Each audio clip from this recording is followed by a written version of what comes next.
Hey folks, busy day. Let's go to CSSBattle.dev and do the daily target. Assuming it loads. It's loading. Computer might be a little slow today. Oh, hey. Ooh. All right, what do we got? What do we got? You know what I think is happening here? We've got something interesting. I want to use the quad template today. I don't think it's a particularly great idea, but isn't it though? I think it's a kind of an interesting idea. Let's do a conic gradient.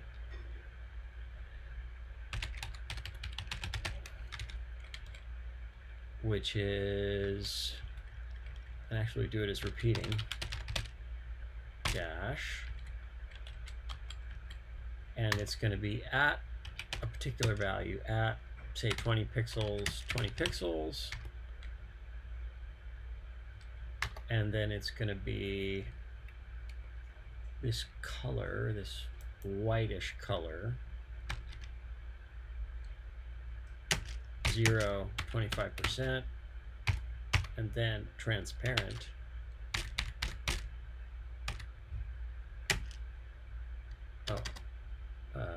One too many zeros there. 0, 50%. And then have a background color of blue. And that's how that looks. Why does it look like that? Well, because that's how I did it. So I've got 4 elements that are symmetrical across the x-axis on the y-axis. So each one is a mirror of itself. I don't know why I'm doing it this way, but it felt like the right way. So I'm going to add a no repeat, which doesn't do anything. And I'm going to put it at 10 pixels, 10 pixels. And then give it a width and height, 100 pixels, 100 pixels. And so I've got something, some things are right here. I think that height is wrong, so this needs to be 90, maybe? Yep, and I think this to me needs to be 90 as well. So this is the height and width of this conic gradient. And then this at value needs to be what, at 40, 40? 40, 40. All right. Well, that kind of nails it. And then if I do another conic gradient, and because of the way I did this, I can do the next conic gradient on the bottom.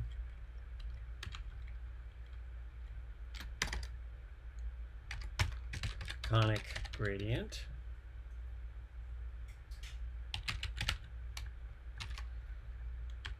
Gradient.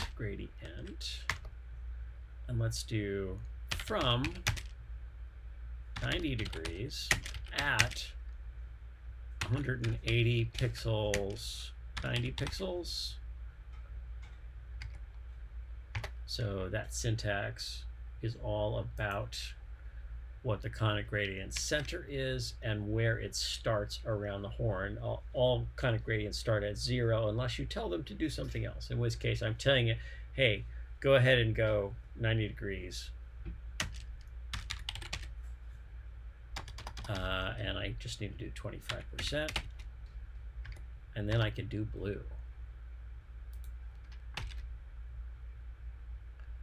And 0.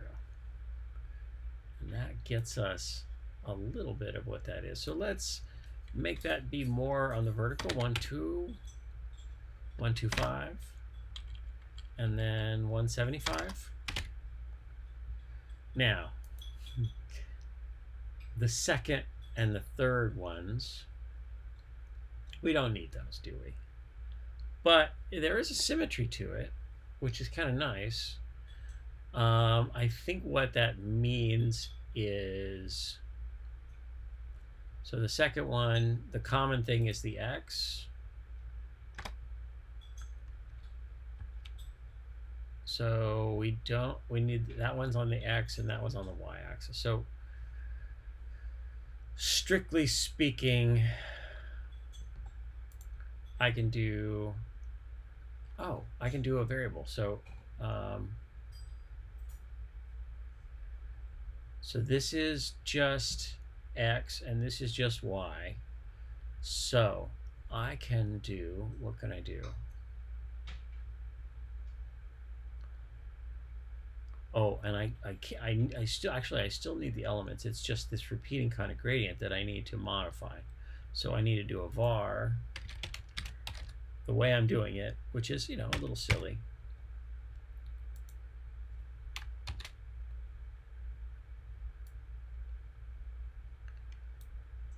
So I'll make that default transparent. And then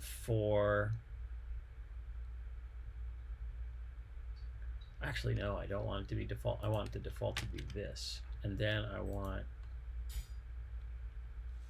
so X, this color is transparent. And then Y, it's transparent.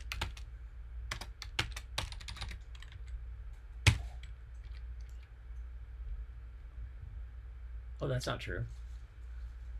It's X. No, that's still true. Oh, I have the syntax wrong somehow. Because I've done equal signs. There we go. And then for X, Y, I set the color. And then I've got it. This is a silly way to do this. I love it. That's great. Very happy with that.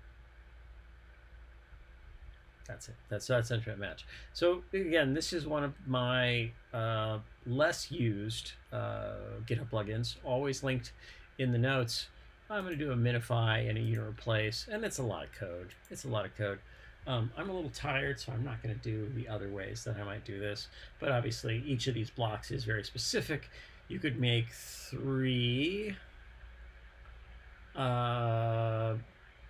You could do multiple images and then use box shadows to do these things. So if you did 3 paragraph tags with very specific height and width, and then you can do box shadows to get that going. And we're looking at the conic gradient. It's at, let's see, so it's at 40/40 on an image that's 90/90. So that's what you're dealing with. So that means 40/40, 50/40, 40/50, and then 50/50 are the image of the sizes of the parts of this grid. And then this one, what size is that? Kind of doesn't matter very much, but I think it's from what here? It's probably 50. So 175, 225. So yeah, that's also 50. So this blue block, this sort of negative space, is 50/50, and this is also 50/50. And so if you did the right combination of box shadows on a single image, why don't I just do it? Why don't I do it?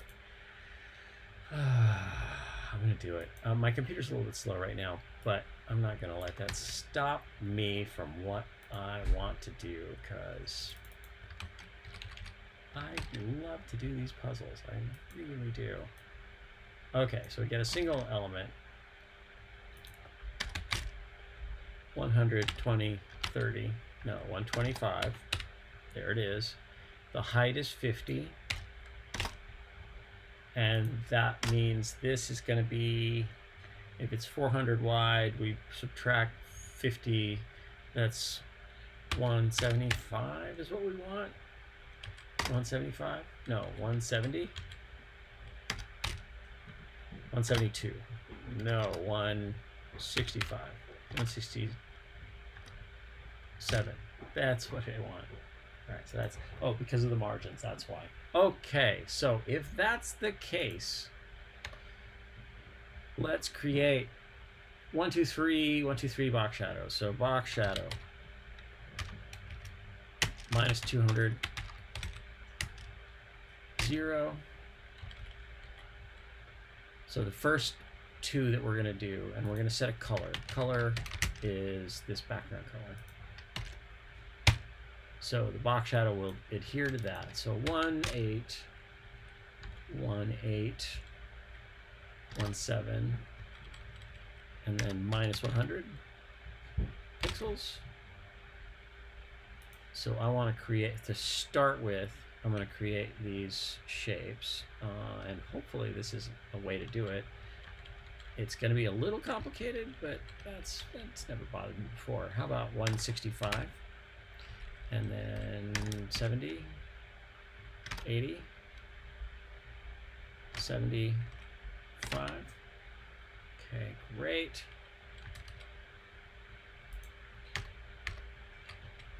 And then I'm going to do another one, which is less to the less distance on the x-axis and more distance on the y-axis. So 135 pixels minus 100 pixels, something like that. So let's. This is what that looks like. So a little further up, 1, 2, 1, 5. And then 1, 2, 5, there it is. And then because I think these things are often symmetrical, if I do this,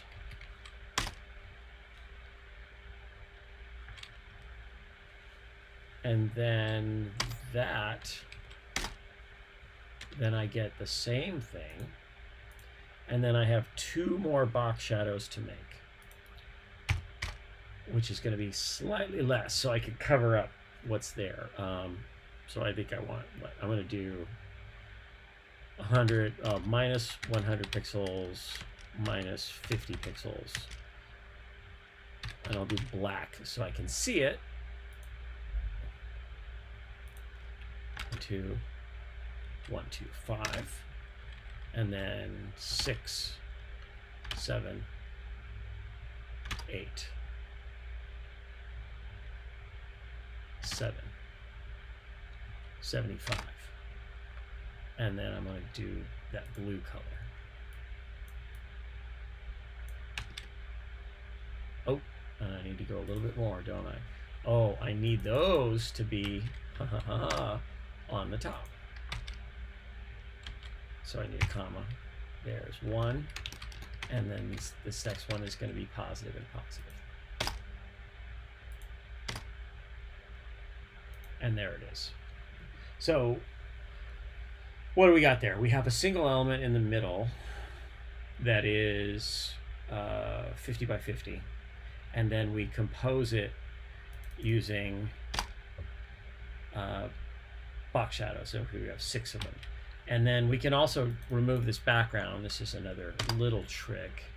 We can do an inset 1 inch, 1 inch, comma, and then get the inner color. Then we don't have to have the background set. And it saves us a few characters. So let's submit that. All right, so I did it 2 ways. I didn't intend to. I am a little tired and I'm losing my voice, but still, that's good. And that's a better score. Let's minify and unit replace. Some of these reduce down to some interesting numbers, and we submit. And that's a final answer. One could probably also do this using the body tag. In fact, why don't we do that? Because that's kind of on the fun side. So I'm going to copy just the box shadow, and then do the nested template clump. And so then I add this to this, remove the background. I'm going to set blue as the background color, and then I'm going to narrow these margins a lot, 100.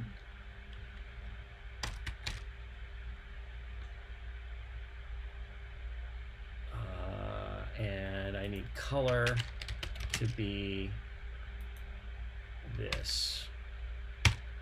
So reusing that same code, and when I set the margins to make the body tag be 50 by 50, 1, 2, 115, 117, 30, 40, 50, 60, 5.